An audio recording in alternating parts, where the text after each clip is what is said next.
This is the In Focus podcast from The Hindu.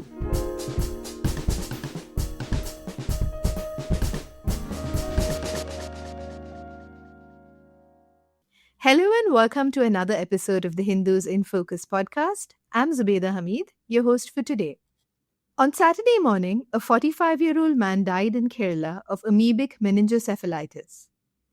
This is the fourth death reported in Kerala in less than a month of this rare but deadly infection, colloquially known as brain-eating amoeba. This year alone, over 40 cases have been reported in the state, with 11 people undergoing treatment in hospitals at present. The Health Department has invoked the Kerala Public Health Act to launch preventive and control measures as it emerges that perhaps all waterbodies, wells, ponds, canals, swimming pools, water theme parks could be a potential source of amoebic infections for people using these unless they are regularly cleaned and maintained in good condition. What is this brain-eating amoeba? Why is a rare infection being seen in dozens of people across one southern state? How is it diagnosed and treated?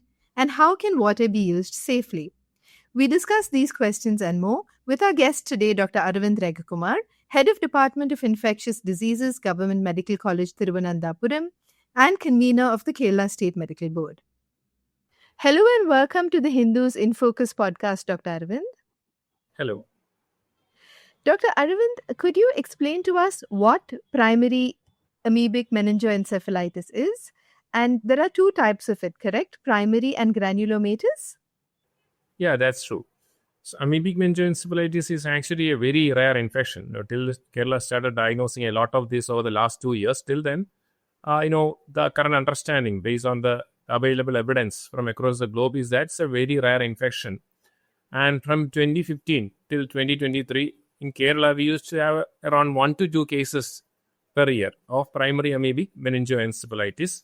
And the problem with this infection is that, the mortality is, especially with regard to primary amoebic meningoencephalitis, is close to 98 to 99%. So primary amoebic meningoencephalitis is caused by free-living amoeba.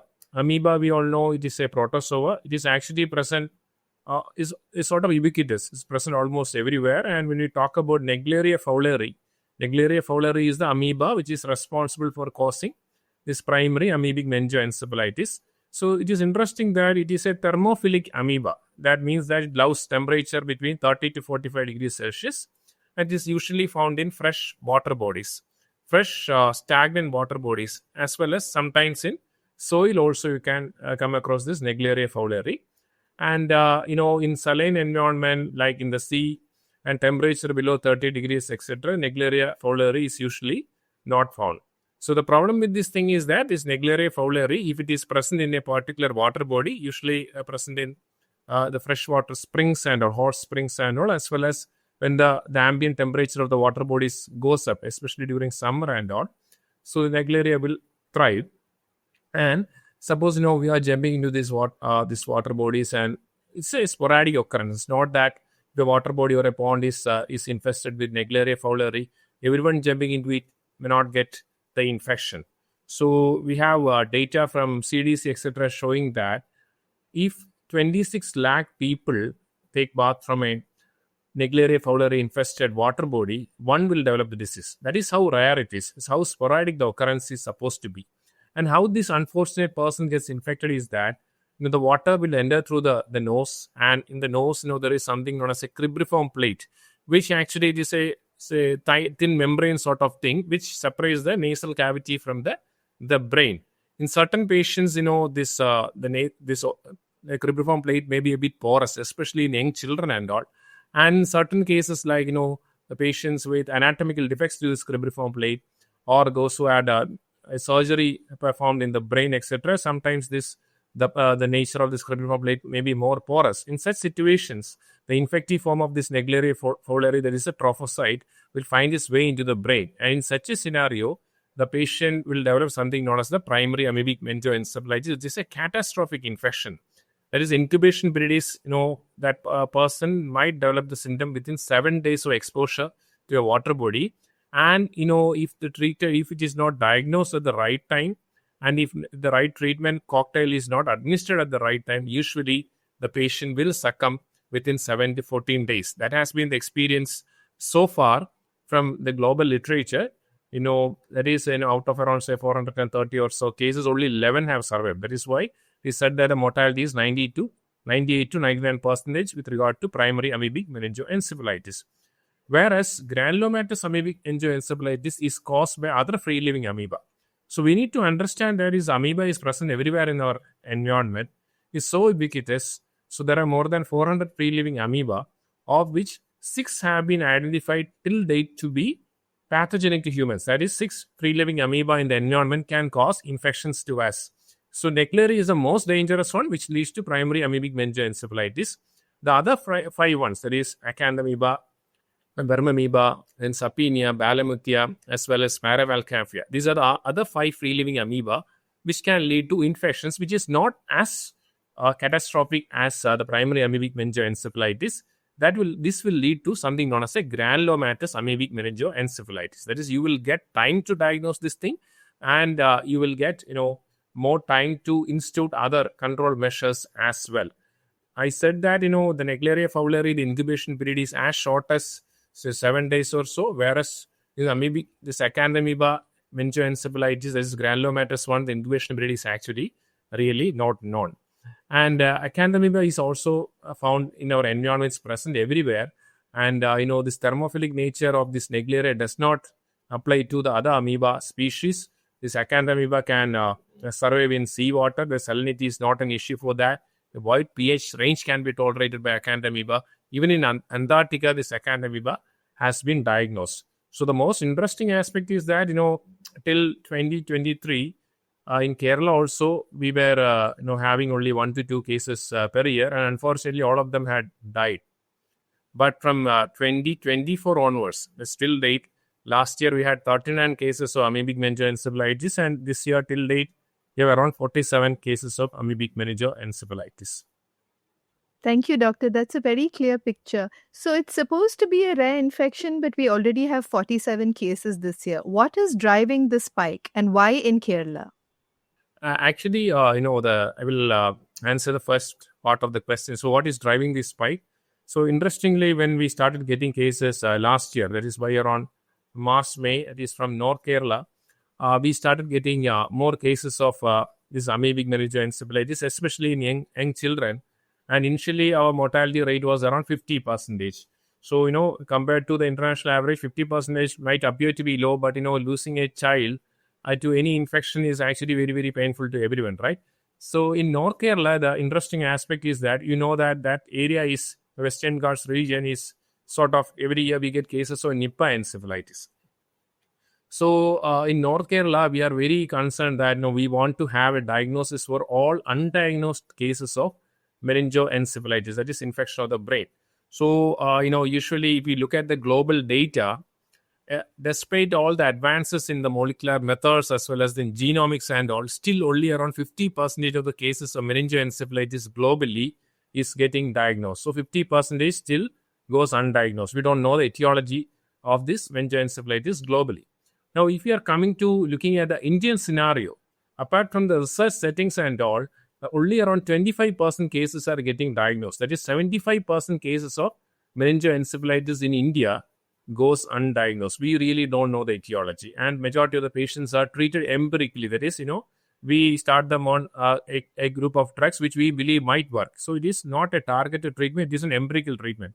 But Nipah changed the picture in North Kerala. For all cases of meningoencephalitis, they used to check aggressively for the etiology. All the viral panels are done, the bacterial, the PCRs are done, and if it is negative, the Nipah used to be done.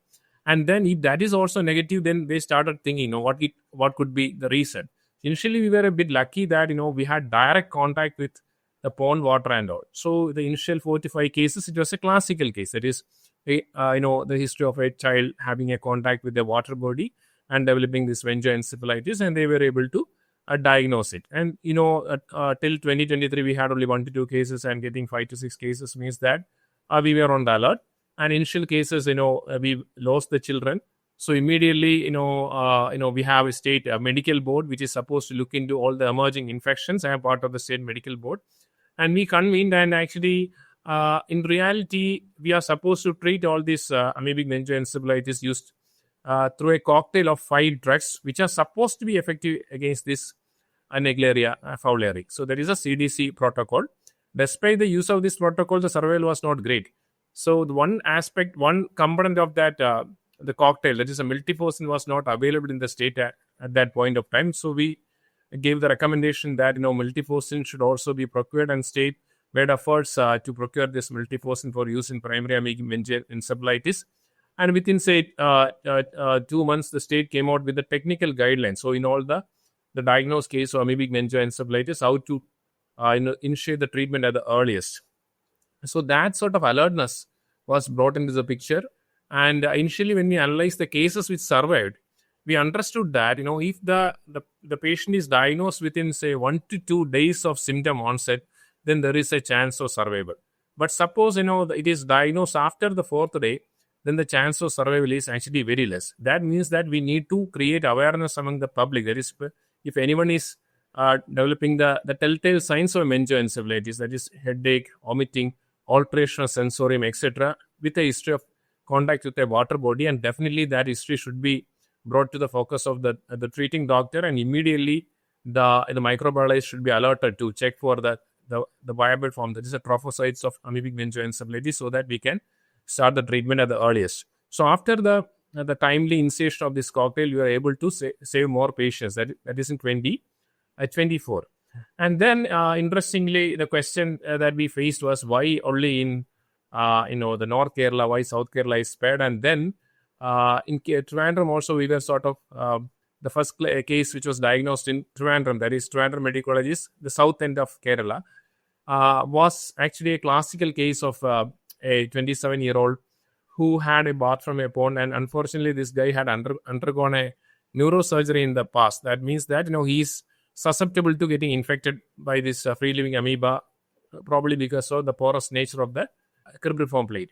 So this person, developed these symptoms of meningoencephalitis, and then unfortunately he succumbed with he developed a cardiac arrest in the casualty itself, and we could not save that person. And then there was a clustering among the young adults of that region. So we had enough and more time to see to initiate the treatment for the rest of those patients. So it was like from these patients we learned a lot about the manifestations, and all the patients need not manifest with the catastrophic meningoencephalitis like that. So the earlier you diagnose, earlier you start those patients on treatment, we are able to save them. So, and interestingly, after we started all this cocktail-based thing and the treatment protocol-based regimens, etc., in 2024, out of 39 cases, the mortality rate was only 23%. So compared to the 98% for Naegleria fowleri and say in amoeba meningitis, the mortality is around say 60 to 80%. But 23% was actually, it gave us hope. Till 2023, we thought that is amoebic meningoencephalitis means it is going to be a failing battle. But since we were able to bring down the mortality to 23%, we realized that we need to be on the lookout for amoebic meningoencephalitis.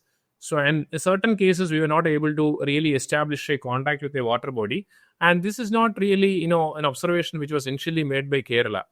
In 2022, there is, the diagnostic capacity for amoebic meningoencephalitis is also not that great in India. So I believe that the PCR, the molecular diagnosis of amoebic meningoencephalitis, was established in our country only for the last 7 to 8 years. And that is being done only in a handful of centers like the PGI Chandigarh and the CMC Vellore and the AIMS. And in 2025, our public health lab also has started doing the PCR, which can diagnose 5 species of free-living amoeba. So this is also very important. And in 2022, there is a study from PGI Chandigarh, which actually, I looked at 156 samples of the cerebrospinal fluid, that is the fluid in the brain from which this organism is identified. And they looked at 156 CS of samples which were negative for everything else. That is, they had run all the virology panels, the bacteriology panels, etc. It was negative. And they did the PCR and the staining methods, etc. for amoeba. And they identified 11 patients who had this amoebic meningoencephalitis. That means that in that study, around 8% of undiagnosed cases could be amoebic meningoencephalitis. That clearly shows that there is a lot of cases. I initially said that around 70 to 75% cases of meningoencephalitis in India goes undiagnosed. So a fragment of that could be due to amoebic meningoencephalitis as well, and that is the take-home message from the 2022 PGI study. And then from 2023, we had a lot of publications from the School of Tropical Medicine in West Bengal. So they also got a lot of cases of amoebic meningoencephalitis from East India, and then they were not really able to find a clear-cut link with an epidemiological source like a bath in a pond. And then take-home message from their publications, which appeared in the neurology journals, etc., were that since a lot of cases of meningoencephalitis in India are going undiagnosed, it is prudent from the part of the clinician to seek wet mount examination to identify amoeba in all cases of meningoencephalitis in India. So these are not things which were said by Kerala. What Kerala did is, we approached this problem from a public health perspective. We went out of the medical colleges and we involved the entire state machinery, and we came out with guidelines. And then based on our 2024 experience, we actually revised our guidelines in 2025, and we stated clearly that in certain cases, the epidemiological link may not be pretty clear. That is especially in case of acanthamoeba, meningoencephalitis, etc., because incubation period is not clearly known. So, we may not be able to identify a direct link with a water body like a pond. Also, sometimes, a lot of cases, the wells could be the culprit, because we have studies from Kerala showing that a lot of amoeba is there in the wells, and this the keratitis due to amoeba could be due to exposure to this contaminated well water, etc. So in 2025, the guidelines were revised following a workshop, following a One Health workshop which was conducted in August 2024. So this clearly says that in all cases of suspected meningoencephalitis in Kerala, irrespective of the epidemiological link, we are supposed to look for the presence of amoeba. And that is probably the reason why we are picking up more and more cases of amoebic meningoencephalitis in 2025 also. And we have around, say, 47 cases, and the mortality is still around, say, 23%. So we believe that this is a treatable disease. But the catch is that this disease has to be identified at the earliest. And this is not something which is confined to Kerala, because, a lot of our patients, I won't say the majority, but, a minority of our patients are from the neighboring states as well. So that means that this is being picked up in Kerala. So PGI did this study that is in the one part of India.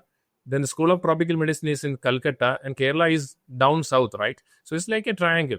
It means that, because of our testing strategy, proactive testing strategy, and a public health approach to amoebic meningoencephalitis, that we are actually picking up more and more cases of this amoebic infection. And the good thing is that we are able to save them if they are diagnosed at the earliest. So you were telling us about the challenges of early diagnosis, doctor. Why does this happen? Does it present as a regular fever, and parents or family members are not understanding what is going on? Actually, the diagnostic challenge I meant, like, one is this diagnosing the trophocytes of this amoeba also requires skill. Okay, the Naegleria may be having the classical description, the textbook description. Okay, but the other free living amoeba, they have very variable morphology, and you need to have very, very a microbiologist with expertise in looking for this trophocyte form and the motility, etc. That is one thing. Second is, that is the first step of making, diagnosis. That is, looking at the wet mount and looking at the motility, the morphology, etc. Second is actually we need to have a molecular confirmation. So last year, we were reliant on PGI Chandigarh as well as AB Institute in Pondicherry, etc. for making a diagnosis, and that is actually not always feasible, right? Getting the samples sent to PGI Chandigarh and or AB Institute and waiting for the results, which might take weeks or months. So that is not feasible. So, that is the reason why we started our own molecular diagnostic facility in our state public health lab in 2025. And one of the reasons why, more cases are being diagnosed this year, because it's very easy for us, just send a sample across to our public health lab and you will get the molecular confirmation within, say, 2 days or so. That is one thing. The next thing is that conventionally the clinicians are trained to suspect this amoebic meningoencephalitis when there is a clear-cut link with a water body, like someone is having a history of bathing in a pond, and then say within 2 weeks or so he is presenting with headache, say altered sensorium, vomiting, fever, etc. That is the features of meningoencephalitis. So everyone will suspect this amoebic meningoencephalitis only if there is a clear-cut link with a water body, like someone taking a bath in a pond, or say who use the swimming pool or go to means a recreational pool or things like that. No one will suspect their well as a risk factor, right? And there are a lot of cases where you are not likely to get a direct link, because amoeba, the incubation period could be weeks to months, and also suppose you had an exposure to a water body months back, probably they may not remember. So the clinician should be very astute as when to suspect this amoebic meningoencephalitis. And then we realized, because now we have experience of around 86 cases in the state now, so we realized that irrespective of the epidemiological link, it is better to do the wet mount examination and PCR in all cases of suspected meningoencephalitis. And that is a decision that we made from our experience. So other states don't have this strategy. This is the strategy of Kerala a lot. So we are aggressively looking for, or we are going for an active case surveillance. Why we are doing this? We know that means each day counts. So only if you diagnose it at the earliest and you start the treatment regimen at the earliest, you will be able to save especially the children, the progression is actually very, very rapid. And that is the challenges. One is the clinician need to suspect this, even if there is no epidemiology link, which is going to be very tough. Second is you need to have a molecular confirmation facility. Third is the wet mount examination can be done by all the microbiologists, but they should be in tune with the morphology of all the free living amoeba. That also takes some time. So these are the diagnostic challenges. Yeah. Doctor, you spoke to us a little bit about how this amoeba loves the heat, correct? So do you think that there is a climate change linked to this as well? Is our water getting warmer? Is our climate in general getting warmer? And is that why this is proliferating? Actually, whenever we talk about the climate change and its, detrimental effect on health, one thing that pops up is that Naegleria fowleri infections are on the rise globally. Because Naegleria fowleri is a thermophilic organism. It's it allows warm water bodies. So when the ambient temperature goes up, there is more available cyanobacteria. Cyanobacteria is actually the foot of Naegleria fowleri. So there is more availability of cyanobacteria, and that is one reason why you are getting more cases of Naegleria fowleri following increase in ambient temperature. That is in the summer, etc. And second thing is that during the summer, it will be the vacation time for all the school children, and they love diving into these water bodies and all. So when they dive into the water bodies, and if they actually trample with the mud at the floor of the pond, etc., amoeba is usually found in the bottom of the water bodies, and if they actually stir the mud up, then this Naegleria will come to the top of the pool. And so the global warming is one of the reasons why Naegleria fowleri is on the rise. But you can't blame global warming for the increase in the amoeba cases and all. Everyone is focused on primary amoebic meningoencephalitis because of the increase in and the mortality associated with primary amoebic meningoencephalitis. But interestingly, in Kerala, it is not only during the summer time that we are getting cases, because if you look at our action plan, which is a One Health based action plan, where all the line departments like the education department, the LSTD, this local self government, everyone is supposed to be part of this action plan. So our awareness activities start from February onwards. That is just prior to the summer. So we are also anticipating that during the summer time, our children are likely to come more into contact with these water bodies, and so that clearly shows that the global warming has to be accounted for an increase in the Naegleria fowleri infections. Yeah. What is Kerala doing to safeguard its water bodies? Does chlorination work? And is that something that should be followed across the country? That is quite interesting, because Kerala, there are a lot of water bodies in Kerala. Like we have around 55,000 ponds, and based on the last census and all, we have around 55 lakh open wells in the state. So a lot of water bodies. If a case is reported from a particular panchayat, that panchayat might be having around 55 ponds and all. So it's going to be a very, very challenging task. So we need to look at what will work and what may not work. Okay, so the first thing is we don't want to create any panic among the public. So the clear IEC messages have been given to them. So what to be done, etc. Second is if from a particular water body, this infection is being reported, Then, we have given instructions to the LSDD to put boats, like what Western Australia has done. That is a case of Naegleria fowleri has been reported after taking bath from this water body, and you need to be very, very careful. And if possible, you try to avoid taking a bath in that water body. That is, if Naegleria has been identified, that is the thing to be done, because you cannot chlorinate a pond or a lake. That chlorination should not be done, because there are a lot of the fishes and all, and it will die. So you are not supposed to do that chlorination in the open water bodies. Now, coming to wells, the chlorination has to be done, and the residual chlorine has to be maintained at around, say, 0.5 milligram per liter to 1 milligram per liter. And as far as the swimming pools, etc., are considered, and there may be this theme parks and all there in the water, the residual chlorine should be maintained between 1 milligram per liter and 3 milligram per liter. And Kerala has above this Public Health Act, it has clearly stipulated that in all the swimming pools and the water theme park, the chlorine levels, the residual chlorine level should be between 1 to 3 milligram per liter, and the wells and all should be between 0.5 to 1 milligram per liter. So this has to be ensured, and probably that is the way in which we can get rid of the trophocyte form of this Naegleria and amoeba. But only time will tell, because amoeba has the cyst form and all, and this is very, very resistant to all sorts of disinfection. So probably what we have done over last week, that is, our honorable CM said that all the wells in the state should be chlorinated, and around 27 lakh wells were chlorinated over the last weekend. Now we need to look at the residual chlorine levels, and whether even after chlorination, if amoeba is there, we are actually learning by doing all these things. Probably that is the only way out.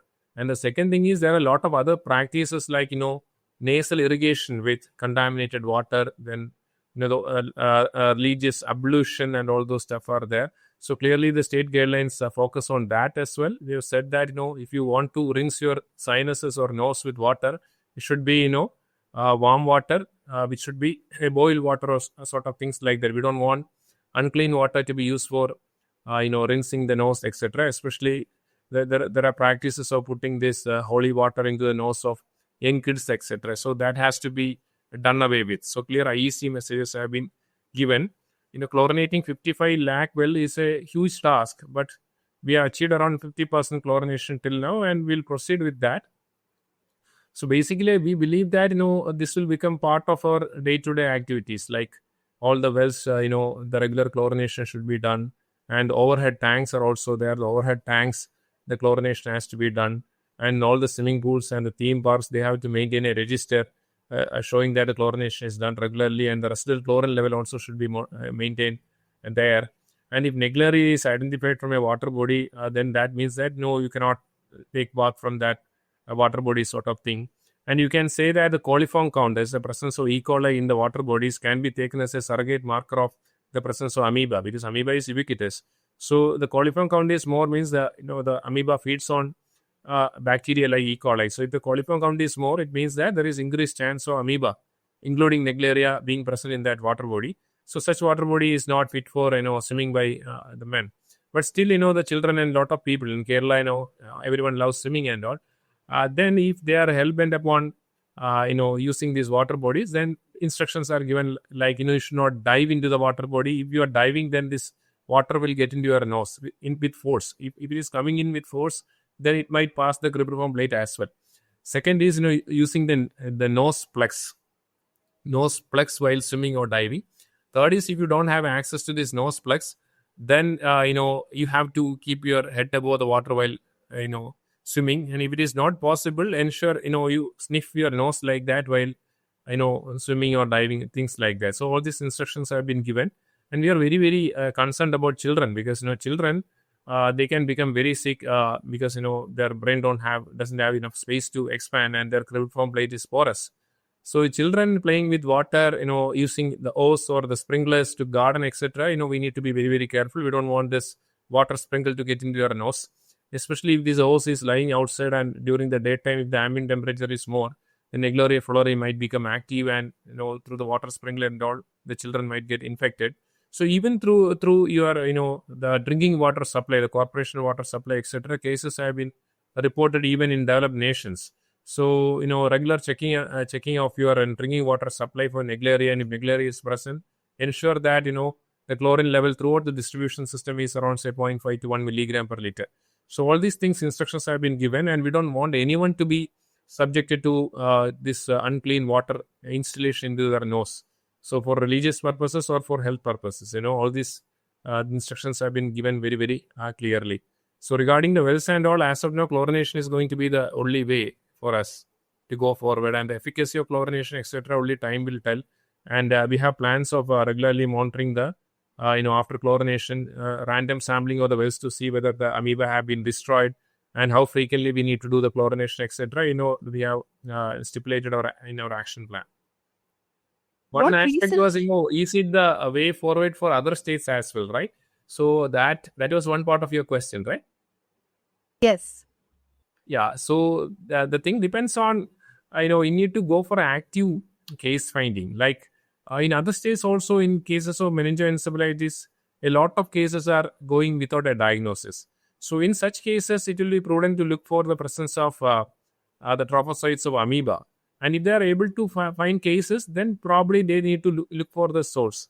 It could be ponds or it could be wells, etc. Because, in Kerala, the density of population, etc., is pretty high, and there is a chance that our water bodies may be more contaminated, okay, because of the increased density of population. So each state should have its own strategy.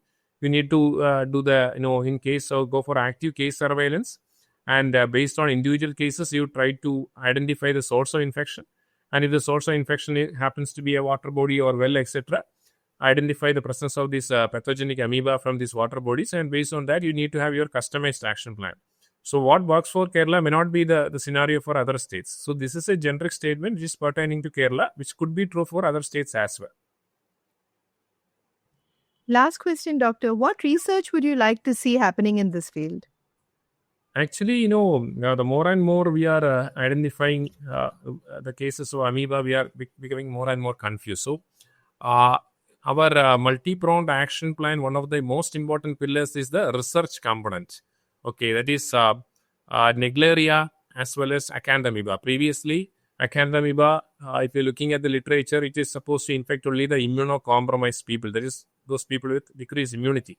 But we are having a lot of cases where we could not find an impairment in the immunity aspect. So, and majority of the cases, we could not identify any problem with their cribriform plate also. So why certain people are developing? For example, we said that, well could be one of the reasons in Kerala, contaminated wells. But we have 55 lakh wells, okay. 55 lakh wells means maybe around 60% of the population might be reliant on well for, their day-to-day activities and all, but only few are developing the disease. And another aspect is if you are, if you're looking at the Kerala situation, apart from an interesting clustering which happened in Trivandrum last year, it was because of a very high-risk behavior. Other than that, it was sporadic infections. That is, from one water body, only one person is getting infected. So why that person is, why certain patients are susceptible to infection, that we need to know. And then regarding this Naegleria fowleri, we know it is pathogenic. There are 13 other Naegleria which are not pathogenic. We want to know the biotic and abiotic factors which, enable the increased growth of this amoeba in certain water bodies, like the presence of iron favor the growth of amoeba, like that the pH of the water bodies, etc. Can we come out with an amoeba index, safe amoeba levels in the ponds and things like that. So there are a lot of options for research. And the other aspect is, sequencing of this amoeba. So I said that, there are 400 free-living amoeba, of which 6 are supposed to be pathogenic to humans. But we have studies from Peru, etc., saying that. So that is, wishful thinking. You have to say that only about 6 pathogenic amoeba. The other amoeba could also be pathogenic. For that, we need to have very robust sequencing mechanisms. So we are working on all these aspects, and based on the Kerala experience, we have stipulated the guidelines and what need to be done.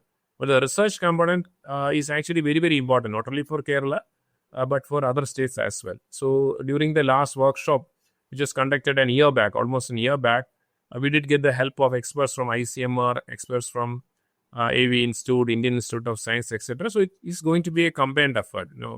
The state of Kerala along with ICMR and other experts, and we'll try to identify the clinical epidemiological profile that we know. But the biotic and abiotic factors, we need the help of the environment surveillance departments, environmental engineering department, etc. And that is the reason why our action plan is a One Health based action plan. So all the stakeholders have been allotted, what they are supposed to do, things like that. Yeah. Thank you so much for speaking to us today, Dr. Arvind. Thank you very much. That's my pleasure. In Focus will be back soon with analysis of the biggest news issues. In the meantime, you can find our podcast on Spotify, Apple Podcasts, Stitcher, and other platforms. Just search for In Focus by The Hindu. We'll see you soon.